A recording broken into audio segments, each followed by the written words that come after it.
가 완화되고 방역 긴장감이 낮아진다면 이 지역의 신규 확진자 수가 현재 1,000명 수준에서 2,000명으로 늘 수도 있다고 우려했습니다. 지금까지 정보센터 뉴스였습니다.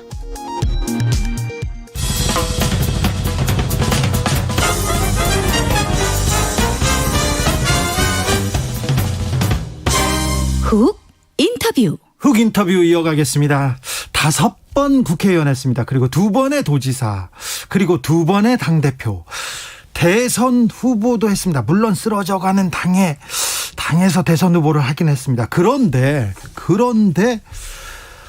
지난 총선에서는 컷오프 당했어요. 그 당에서 당을 지켰는데 당에서 컷오프 당하고 그래도 무소속으로 출마해서 당선했습니다. 그리고 다시 국민의힘으로 돌아왔습니다.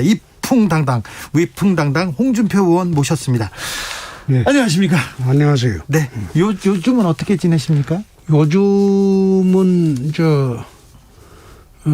대선 후보 경선 나갈 준비를 좀 하고 있습니다. 아, 준비를 하고 있습니다. 예. 그러면 정책 공약도 딱 그걸 갖고. 지금 정리를 하고 있습니다. 네. 언제 출마는 언제 하시려고요?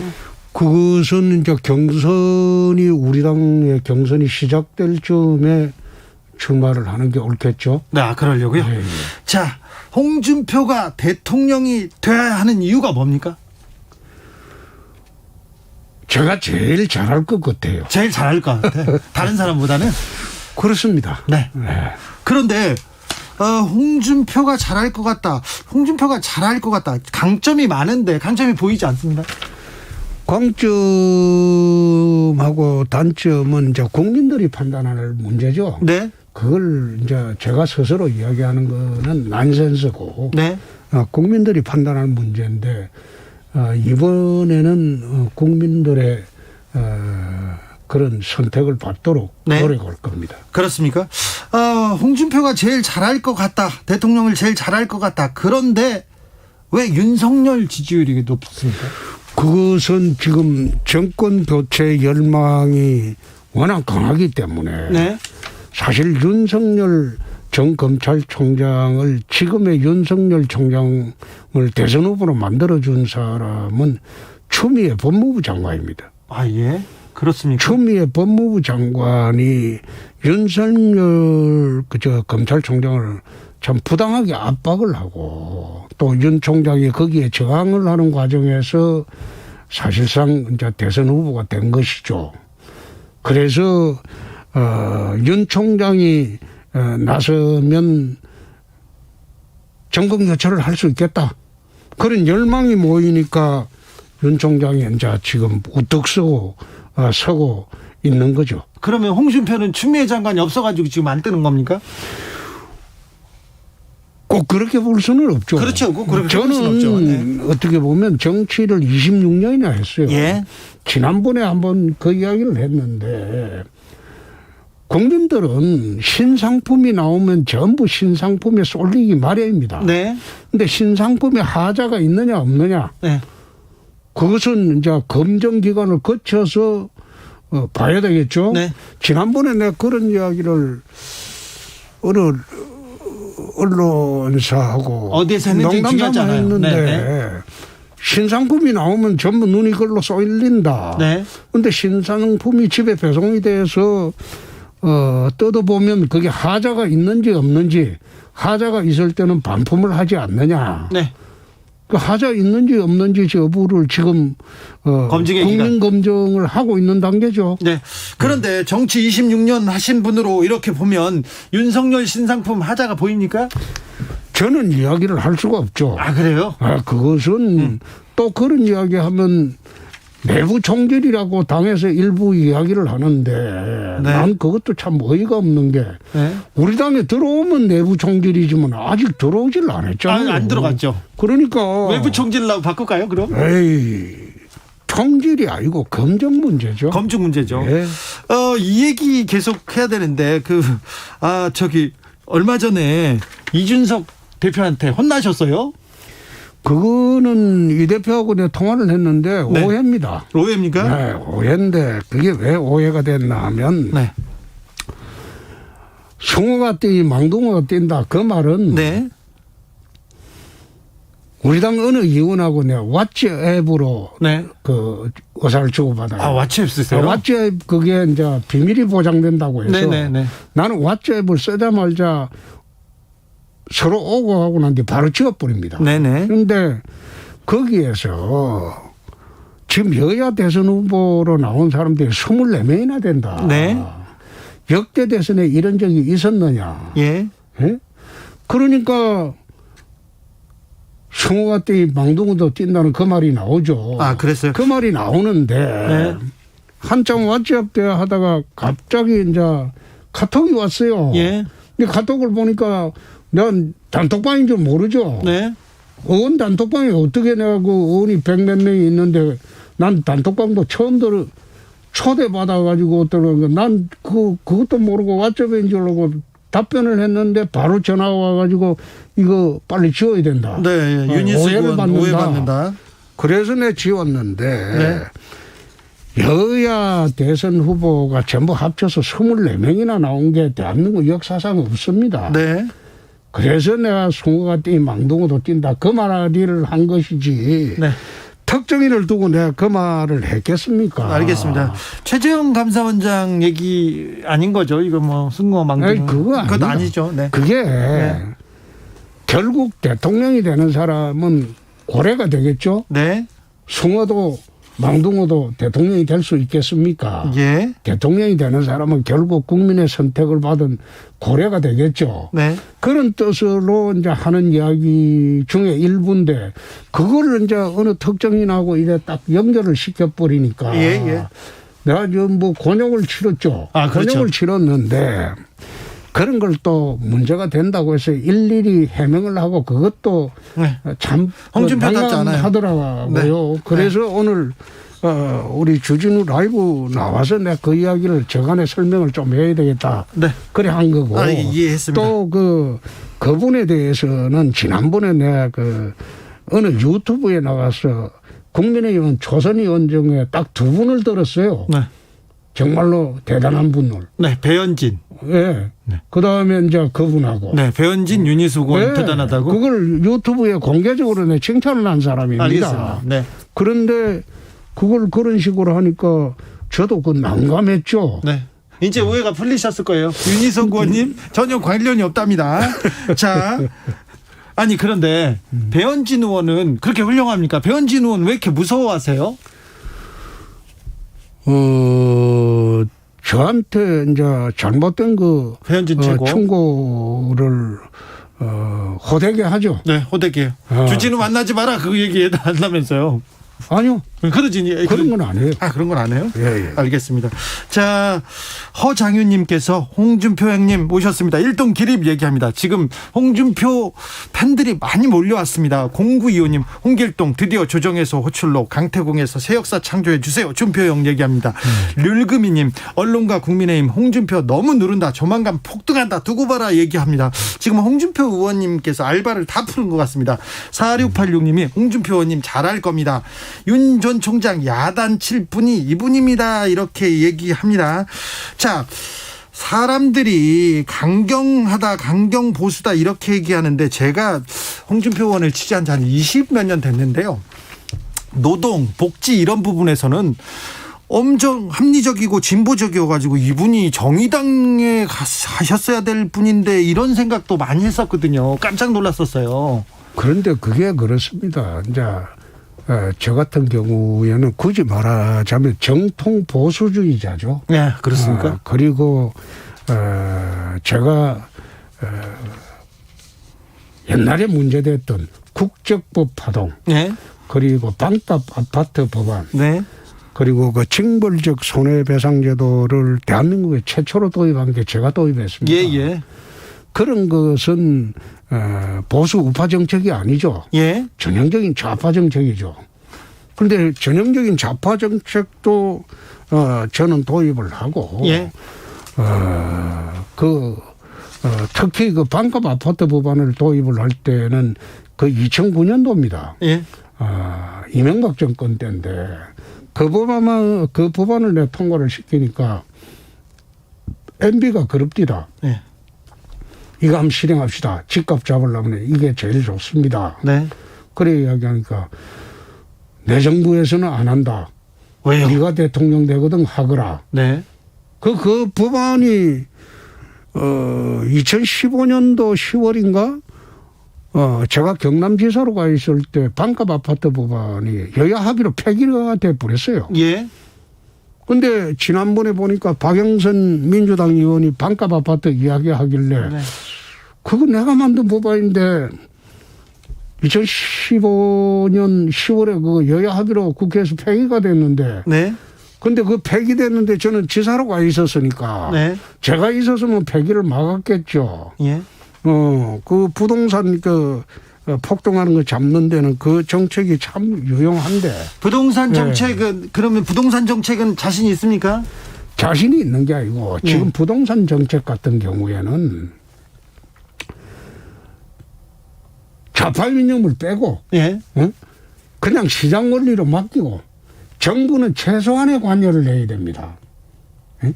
지금 앉아서 부동산이 폭등하는 가장 큰 이유 중에 하나가 공시지가를 올렸잖아요. 그죠? 아니 부동산이 올라가니까 공시지가 따라 올라가죠. 아니요. 아니에요? 공시지가가 올라가면 그 공시지가 올라가고 그 세금 문제가 그게 소유주한테 전부 부담이 된다고 봅니까? 그렇지 않죠. 그 세금 증가가 돼요. 네. 전세입자한테 다 넘긴다고. 예. 그래서 그런 문제도 시장 원리로 맡겨주고 네. 또 서울 같은데 도심에 초고층 개발을 해서 네. 살게 해주면 좀 주거를 안락하게 저층에서 단독해서 살겠다 그러면 그 교외로 나가 살면 돼요. 네. 그런데 서울의 초고층 개발을 못하도록 전부 막아버렸다 이 말이에요. 초고층 개발을 또 허가해주면 집값이 뛰니까요. 집값이 뛰는 건 아니죠. 초고층 그 공급이 늘어나면 집값이 뛸 수가 없어요. 네. 재개발 재건축을 지금 원천적으로 지금 틀어막고 있잖아요. 네. 틀어막고 있으니까 집은 부족하죠. 지금 예. 또 주택 구조가 옛날에는 전가족이 살던 주택 구조인데 지금은 1인 주택도 많은 그렇죠. 시대가 돼버렸어요. 네. 2인 가족 단독 또 1인 주택 그러면 수요는 많은데 예. 공급을 지금 억제를 하고 있잖아요. 네. 그리고 난 뒤에 신도시를 만들죠. 예. 신도시 만든다고 해서 그 집값이 잡힙니까? 신도시 만들면 새로운 신도시 투기가 생기죠. 거기에 또 도로 놔줘야죠. 네. 지하철 놔줘야죠. 그렇게 하다 보면 국민 세금이 엄청나게 또 투입하게 되고 예. 신도시에 근무하는 젊은이들은 사는 사람들은 시내로 들어오려고 하면 그렇죠. 하루에 출퇴근 시간이 4-5시간이 걸려요. 예. 그래서 그런 정책도 도심 초고층 개발, 재개발로 다 해소를 할 수 있는데도 불구하고 그게 안 하고 있으니까 네. 문제가 크죠. 오세훈 시장이 서울시장 되면 좀 부동산 재건축 재개발 활발해질 것으로 봤는데 아직은 좀 정책이 변화가 없는 것 같아요. 변화가 없는 게 아니고 그게 안 되는 게 예. 법제가 막고 있어요. 법 예. 제도가. 예. 재개발 재건축을 지금 하기 어렵도록 법제를 다 만들어 놨기 때문에 네. 오 시장이 하고 싶어도 못하는 겁니다. 알겠습니다. 네. 네. 4433님께서 의원님 윤석열 거품 빠지면 홍준표 말고 이 오세훈 시장이 컴백할 것 같은데 이거는 어떻게 생각해요? 그것도 좋은 거죠. 그것도 좋은 겁니까? 그렇습니다. 그래 해가지고 우리 당이 좀 더 당내 인사들이 활발하게 경선을 해서 그중에 한 명이 뽑히면 네. 그분을 중심으로 정권 교체에 나서야죠. 아, 그렇습니까? 그것은 유력한 후보가 많으면 많을수록 네. 경선이 더 국민적 관심을 끌게 되고 네. 또 더 핫해지니까 네. 핫해지니까. 우리가 정권 교체할 가능성이 더 높아지기 때문에 오 시장이 나오면 나올수록 우리가 더 좋은 계기가 될 수도 있죠. 그렇습니까? 예. 지금 윤석열 전 총장의 지지도가 좀 높잖아요. 그렇습니다. 홍준표보다 좀 많이 높잖아요. 예, 그렇습니다. 그렇죠. 저 윤석열 총장이 그 완주할 수 있을 것 같습니까? 완주 여부가 문제가 아니고 한나라 대통령이 되려면 예. 제일 먼저 국민적 검증을 받아야 되는 게 네. 도덕성입니다. 예. 본인과 가족, 예. 주변 사람 도덕성 문제가 첫째고 두 번째가 국정 운영 능력입니다. 네. 과연 검사만 평생 해오신 분이 예. 대통령의 직무라는 거는 검찰 사무의 1%도 안 됩니다. 예. 그러면 99%를 어떻게 속성으로 채울 수 있을지 그 문제는 네. 나중에 당에 들어오면 네. 서로 검증하는 과정에 다 나오겠죠. 네. 그때 되면 판단이 어떻게 될지 지금 아무도 예측하기 어렵습니다. 알겠습니다. 장모 문제는 본인과 별개 사안이라고 이렇게 선을 긋고 넘어가는데 그건 아니죠. 아닙니까? 그거는 윤 총장께서 검찰에 있을 때 최순실 박근혜를 조사하면서 경제 공동체의 이론을 했죠. 얘기했죠. 그게 공범이 돼버렸어요. 네. 또 이재용 박근혜 조사를 할 때 묵시적 청탁이라고 했어요. 예. 그 말하자면 어떤 뜻인가 하면 그 뭐 조사해보면 뭐하냐 뻔한 거 아니냐. 네. 이게 증거로 한 게 아니라 예. 일종의 보면 관심법이다 이게. 아, 네. 그 궁예가 하던 관심법 비슷하게 아유, 그걸 법에 적용을 해가지고 소위 그 국정농단 수사를 해왔다 이 말이에요. 그런데 네, 국정농단 수사다. 지금 이야기를 그 송영길 민주당 대표도 이야기하고 그랬지만은 네. 경제적 공동체 이론으로 보면 네. 윤 총장이 장모 사건에 대해서 해명을 해야 되겠죠. 네. 자, 윤석열 총장이 정치권에 딱 뛰어들자마자 강성 보수 발언을 막 쏟아내고 있습니다. 문재인 정부가 독재 정권입니까? 약탈 정권이라고 했죠. 네, 약탈 정권이고 독재 정권이라고 했죠. 난 독재 정권이라고 보기는 좀 그렇지만은 홍준표도 독재 정권으로는 안 보는구나. 그렇죠? 독재 정권으로는 독선 정권이지. 아, 독재 정권 아니고 독선이지. 독선이요. 독선 정권인데 약탈 정권은요? 약탈 정권은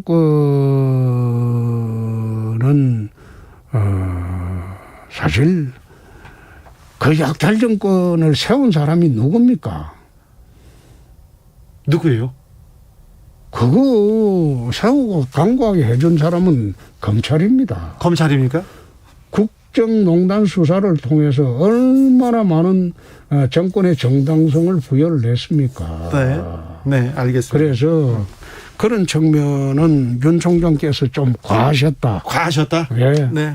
자, 강성이 아니라 온정보수 홍준표 의원과 함께하고 있습니다. 자, 타투법 제정 필요합니까?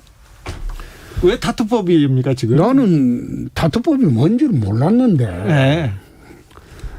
여정 의원님이 문자를 보냈더라고. 그랬어요. 문자를 보내갖고 눈썹 문신했지 않느냐. 그렇죠. 눈썹 문신 했잖아. 그러니까 네. 타투법 제정에 동참해달라. 네. 그래 문자를 보냈는데 그 눈썹 문신은 했고 네. 또 그래 딱 집어 나오는데 그럼 동의해 주자 뭐. 아, 그랬어요? 그래서 동의해 준 거죠. 아이고, 잘했어요. 잘하셨어요. 네. 네. 좀 시대 착오적이잖아요. 자, 여성가족부 폐지하자는 국민의힘 후보가 있는데 이건 어떻게 보세요? 그거는 좀 신중을 기해야 할 겁니다. 여성가족부의 역할이 뭔지 다시 봐야 되는데 네. 그게 이제 여성가족부의 역할이 별로 없다고 해서 이미 있는 부를 폐지하는 게 옳으냐. 그건 네. 별개로 아마 검토를 해봐야 될 겁니다. 그렇죠. 예, 그렇죠. 예. 제가 그 정치부 기자 생활 초년병에 제가 답답하고 힘들 때 홍준표 의원방을 자주 갔습니다. 가서 이렇게 물어보면 굉장히 합리적이에요. 그리고 젊은 사람, 흑수저, 진보적인 사람도 좋아할 만한 사람인데 그놈의 입 때문에, 그놈 강경 이미지 때문에 김재원 의원도 다 좋은데 좀 홍감탱이라고 말을 세려낸다게 해야 되는데 그게 좀 부족하다고. 나는 김재원 의원 말도 설득력이 있어요. 아, 그렇습니까? 그게 왜 그런가 하면 네. 경상도 출신들은 말이 좀 투박스럽습니다. 그러니까요. 그리고 도망가는 구멍을 남겨놓고 말하지를 않습니다. 네. 그냥 직설적으로 이야기하죠. 네. 그리고 마음에 없는 이야기도 또 하지 않습니다. 네. 네? 네. 그래 하다 보니까 투박하고 네. 직설적이고 또 어떻게 보면 말을 함부로 하고 그런 생각을 하겠죠. 그런데 네. 제가 공직 생활을 38년째 하는 사람인데 네.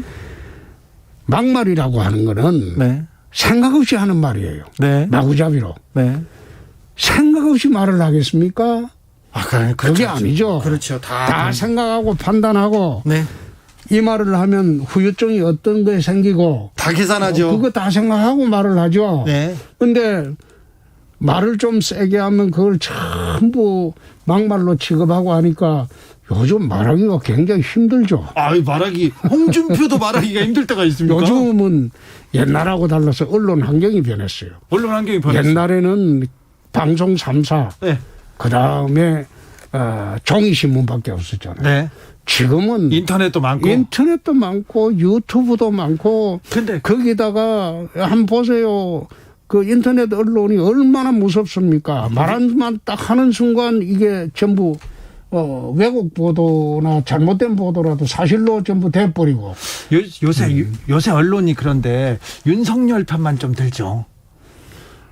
나는 거기에 자꾸 윤석열 총장 이야기 그만합시다. 그만할까요? 그러면 저쪽으로 가겠습니다. 네. 자, 2804님이 문자가 왔어요. 홍 의원님 좋아지려고 그래요. 그렇게 문자 왔습니다. 지금 팬 하나 생겼습니다. 여권으로 가보겠습니다. 민주당 경선 후보 그 대선 주자들 지금 토론회 하고 있는데 어떻게 보고 계십니까? 저는 대선 후보 토론회를 볼 시간이 없어서 안 봅니다만, 네. 결과는 언론을 통해서 이제 보고 있습니다. 네. 그런데 민주당이 구도가 이재명 대 반 이재명 구도죠. 네, 그렇게 보입니다. 그런데 반 이재명 전선에서 단일화가 된다면 네. 성패를 알 수가 없을 겁니다. 그래요? 네. 네. 그렇습니까? 네. 9526님, 홍준표 의원 말이 합리적이고 호감이 가네요. 주진우 라이브 자주 나오세요. 참고로 저는 진보 쪽인데요. 호감이 간답니다. 네. 자, 9025님께서 홍 의원님 혹시 윤 총장 측에서 만남 제의 없었나요? 물어봅니다. 윤 총장님 이야기는 안 하기로 했습니다. 안 하기로 했습니다. 8477님께서 그러면은 넘어갈게요. 그러면 홍 의원님 야당이 아무리 대선 후보가 없기로니 자기 당 대통령을 깜빵에 넣은 자를 대통령 만들겠다니 자존심도 없나요? 의원님 생각은 어떠신지요? 안 하기로 했는데 또 네, 질문이 그것도 안 하기로 했습니다. 안 할까요? 자, 그러면요. 그럼 무슨 얘기 할까요? 자, 편하게 하세요. 가짜 수산업자 예, 만나셨다면서요? 그거는 내가 이 페이스북에 이제 썼는데. 네. 정치를 하다 보면 사람들이 찾아와요. 많이 만나죠. 네, 많이 만나요. 네. 근데 누가 누군지 어떻게 알아요? 예. 근데 만났을 때 보니 페라리하고 차가 5대라고 그러고 네. 자기가 부모가 교통사고로 2분 다 돌아가셔가지고 상속을 받은 게 배가 26척이래요. 네. 그리고 지금 유엔 빌리지 거기에 집이 70몇 억짜리 집이 있대요. 네. 그래서 이거 좀 이상하다. 네. 그럼 명함을 한 장 주라고 해서 받아보고 그 명함에 있는 포항의 본사를 확인해 보니까 그게 길거리더라고. 아하. 그래서 내가 엉터리인 줄 알았죠. 바로 확인했군요. 그거 확인해야지 좀 이상하니까. 네. 그래서 그 뒤로부터는 연락이 없죠. 그런데 다른 의원들은 다 그렇게 또 강하게 엮이고 또 언론사들은 확인을 안 했겠죠. 그렇죠. 홍준표 의원님, 하태경 의원과 유승민 의원 둘 중에서 이분들도 후보 경쟁자로 나왔는데 누가 좀 무섭습니까? 두 분의 장점 얘기해 주세요. 두 분 다 똑똑하죠. 똑똑합니까? 그렇습니다. 그래요? 그리고 아주 감각이 뛰어나죠. 네. 네. 자, 아무튼 민주당에서는 이재명 대 반 이재명 전선. 네. 거기서 누가 될지 아직 예상할 수 없다. 그렇죠. 네. 그렇죠. 반 이재명 전선에서 단일화가 되면 아마 저는 단일화되는 쪽이 더 이길 가능성이 높다. 그래요? 예. 그리고 국민의힘은요. 홍준표가 이깁니까? 그것은 대진표가 이제 확정되고 난 뒤에 네. 이제 저희 당에 이제 윤석열 전 총장도 들어오시고 네. 최재형 감사원장도 들어오시고 네. 그리고 이제 많은 사람이 대진표가 확정되면 네. 그때는 말씀드릴게요. 경선도 대변인 선발처럼 토론 배틀하면 홍준표 자신 있는데요. 그죠? 저는 토론 배틀을 어떻게 하는지 아직 보지를 않았습니다만은 어떤 식으로도 대통령 후보 그 본선에도 내 지난번에 토론을 해봤는데 네. 그런 토론 가지고는 국민들이 후보 선정하기 어렵습니다. 그렇습니까? 왜 그랬냐면 네. 우리나라 그 경선 토론에 보면 자기 이야기만 하고 그냥 끝내버리거든요. 네네. 검증할 시간도 없어요. 예. 1대1 단독 토론해 갖고 주제를 하나 던져주고 난상 토론을 하게 되면 네. 그게 이제 실력이 이제 검증이 되는데 네. 우리나라 그 TV 토론은 네. 이게 미국식으로 하지 않는 한 TV 토론을 해가지고는 실력을 검증하기 어렵다. 난 그래 봅니다. 네. 지난 대선 때 예. 문재인 후보와 홍준표 후보 누가 토론 잘했어요? 나는 그 누가 잘했다. 홍준표가 잘했다고 생각하죠. 난 누가 지난 대선은 잘했다고 해요. 아니 지난 대선 같은 경우에는 어떤 경우인가 하면 탄핵 대선이고 우리가 될 리가 없잖아요. 그렇죠. 거의 망해가는 아니 지금. 망해가는 집안이었지. 네. 될 리가 없는 선거에 나간 것은 당이라도 소멸하는 걸 방지해야 돼. 지난번에 우리 당 지지율이 4%였어요. 그렇죠. 그래서 당이라도 소멸되는 걸 방지하려고 나간 것이지. 네. 마다들의 책임감으로. 지난번에는 네. 어떤 이유로도 문재인 후보가 당선되는 선거였습니다. 네. 예. 알겠습니다. 자꾸 미래 정책 얘기하는데 지금 대선 주자들 간에 역사 논쟁 나오고 색깔 논쟁 나오는데 이거는 어떻게 생각하세요? 그거는 내가 페이스북에 쓴 일이 있는데 네. 점령군이라는 용어 자체는 맞아요. 네. 해방 직후에 네. 일본에 우리가 식민지였잖아요. 네. 그러니까 하지 중장이 들어오고 일본에 메가드 사령관이 갔을 때 점령군이었어요. 네. 그런데 우리나라 같은 경우에는 해방이 돼버렸잖아요. 네. 점령군에서 주둔군으로 바뀝니다. 네. 그리고 한미 상호 방위조약이 딱 체결되면서 동맹군으로 바뀝니다. 예. 말하자면 미군의 성격이 바뀌는 거죠. 네. 그런데 이재명 지사께서 말씀을 하실 때 주사파 애들하고 북한은 지금 미군을 지금도 점령군이라고 하고 있어요. 그러면 점령군이기 때문에 주한미군 철수하라는 거거든요. 그럼 이재명 지사가 안동 가서 하신 말씀이 점령군 개념이 해방 직후의 그 개념인지 주사파나 북에서 말하는 그 개념인지 혼동이 온다 이 말이에요. 그래서 저는 점령군 용어를 사용하면 미군 철수 주장이 생기고 반미 감정이 일어나는 그런 요인이 될 수도 있는데 대통령 후보로서 말하는 것은 부적합했다. 그런 이야기를 했습니다. 역사적으로는 사실이나 대통령 후보로는 부적절하다. 네. 그렇다고 북한에 가라, 빨치산 해라 이건 좀 심하잖아요. 뭐 그 미우면 그래 이야기할 수도 있지만. 미우면 그렇게 그래도 그게 좀 심하잖아요. 그 제 밑에 댓글도 보세요. 네. 미우면 온갖 소리 다 하는데. 참. 4201님께서 홍준표로 삼행시를 보내셨어요. 자, 지금 팬들 밀려오고 있습니다. 홍준표의 홍시처럼 잘 익었고 준 불러주세요. 준비되어 있고 표가 문제인데 국민의 한 표 이번 대선에는 꼭 받을 수 있기를 바랍니다. 이렇게 지금 얘기합니다. 자, 마지막으로 홍준표가 그리는 대한민국, 나는 대한민국을 이렇게 만들겠다. 한마디 해주십시오. 산업화 시대가 지났어요. 예. 민주화 시대 지났어. 예. 이제 2년 전부터 소득 3만 불의 선진국 시대가 됐어요. 네. 선진국 시대가 됐으면 대한민국이 체제가 네. 정치, 경제, 사회, 문화 모든 체제가 선진국에 걸맞는 그런 체제로 가야 돼요. 가야 되죠. 선진국으로 온 것까지는 문재인 정부가 좀 잘했네요. 문재인 정부가 한 게 아니죠. 문재인 정부도 좀 잘한 거 같아요. 민간에서 잘해서 지금 선진국 정부가 된 거죠. 자, 선진국 정부에서, 선진국 시대에서. 자, 그래서 정치 체제도 바뀌어야 되고 네. 경제 구조도 바뀌어야 되고 네. 사회 문제도 우리가 다시 한번 돌아봐야 할 때고 네. 국제적인 외교적인 문제도 바뀌어야 되고 네. 대북 정책도 바뀌어야 할 때입니다. 네. 그래서 그걸 전부 지금 말할 시간은 없고 네. 하여튼 제가 바라는 것은 대한민국이 선진 강국 시대로 다시 나가는 출발점이 네. 내년 대선이다. 네. 그런 생각을 합니다. 홍준표가 선진 강국으로 이끌겠다. 그런 셈이죠. 네. 예. 세밀한 공약과 정책 비전에 대해서는 또 다음 시간에 다음 기회에 모셔서 얘기 듣겠습니다. 지금까지 국민의힘 대선 후보가 좀 아직은 아니죠. 아직은 아니죠. 경선 후보. 네, 경선 후보 홍준표 의원이었습니다. 감사합니다. 고맙습니다. 예. 교통정보센터 다녀오겠습니다. 이승미 씨.